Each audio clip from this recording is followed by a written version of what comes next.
Hebrews chapter 11, look at what it says in verse 8 through 10. By faith, Abraham obeyed when he was called to go out to the place which he would receive as an inheritance, and he went out without knowing where he was going. By faith, he dwelled in the land of promise, foreign country, dwelled in tents with Jacob and Isaac, because he awaited the promise. For he waited for the city which has foundations. I, as the master builder, laid down the foundation. That's the city he awaited for.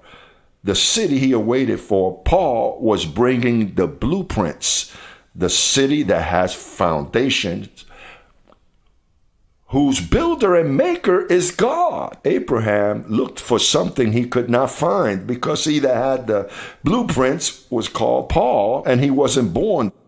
They were not written, drawn. And the constructor or builder was called Jose Luis. And that one was nowhere to be found. So therefore, Abraham, and look at what it continues to say through verse 16, now those who say such things, they are seeking a country.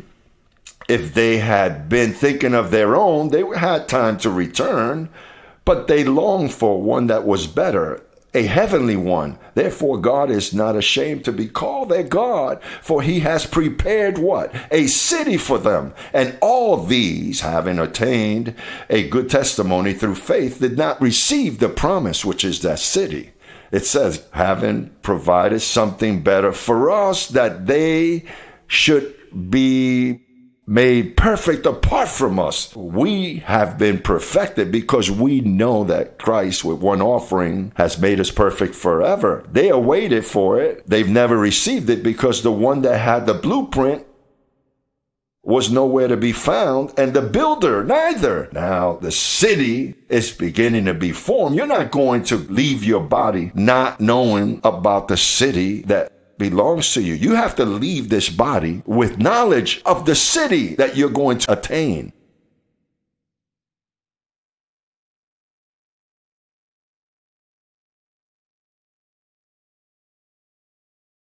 I know the city. I speak of it. And when I speak of it, we rejoice. But the most glorious thing is going to take place when our bodies are glorified. Then we're going to reign together with him forever, because we will never die. That is the promise from lid to cover, from tail to tail. Abraham dreamt of what I'm speaking to you today. They never attained it. They felt they were sinners. They felt rejected. They didn't know the plan. Abraham lied when he arrived with his wife. He says, that's not my wife.